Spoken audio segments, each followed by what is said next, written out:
Democratizing Knowledge and Skill 2.0, 1.0 being the book, and Why Digital Dialogue is Reshaping the World. Okay.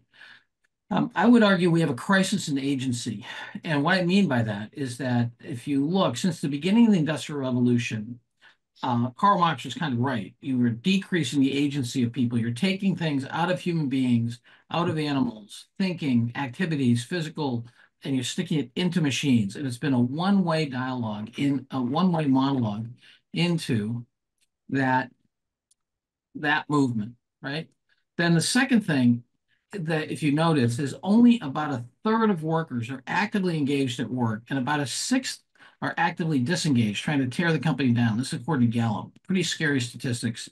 And those bounce around a little bit, but they're pretty consistent. And the other thing is that education, alienation education, if you look at what's happening with kids in schools and so forth, it's really scary in terms of what kind of disengagement there is and lack of really hope. Um, Now, I would say that there's a phenomenal event that happened on November 30th, 2022, right, which is GPT-3. For the first time in human history, the machine talks back.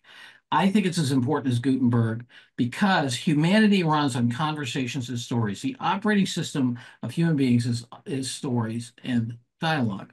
Okay. There's fantastic data that shows that dialogue with children actually increases their neurological and social development. Children who are talked to in an interactive manner actually have much better word formation, the ability to think abstractly, hold, a persistent effort on a task, and so forth. Absolutely vital. If you look what's happened with the industrialization, we went from dialogue, Socrates, remember Socrates was Alexander the Great's tutor. Up through 1830, 1840, all of education was really a combination of reading and dialogue.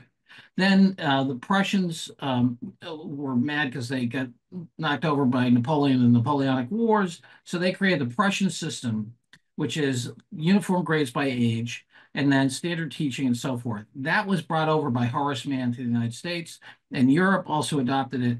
So you had a one, instead of a 1-to-1, you had a 1-to-30. And then now we have the opportunity for a new kind of dialogue and a new kind of tutoring. AI is the super tutor. This is from a guy named Bloom. He did work, this was published in 1984, and showed a conventional capability, a conventional teaching with 1-to-30 ratio has a performance curve that you see here, the summative achievement scores. The tutorial 101 is actually 2 standard deviations, 2 sigma problem away from what you get in a 1-to-30 classroom. So you can take an average or below average student and you make them a superior student by using tutoring.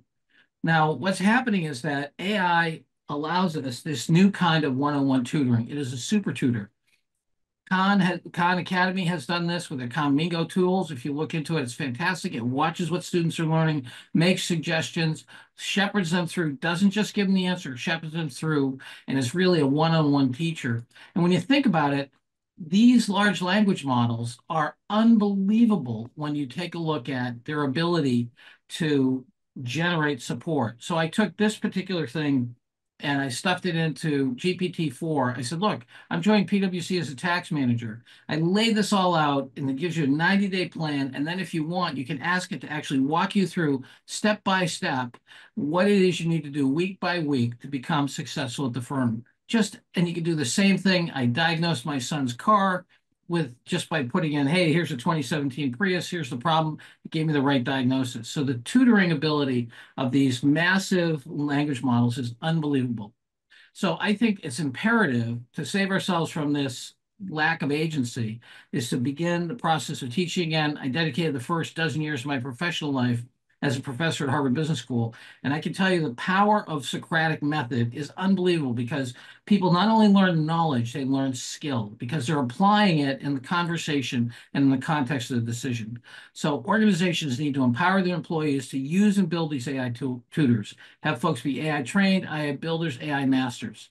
Build and teach students to use and create AI tutors. These things are going to be like guardian angels that sit on their shoulder their whole life if they use them right.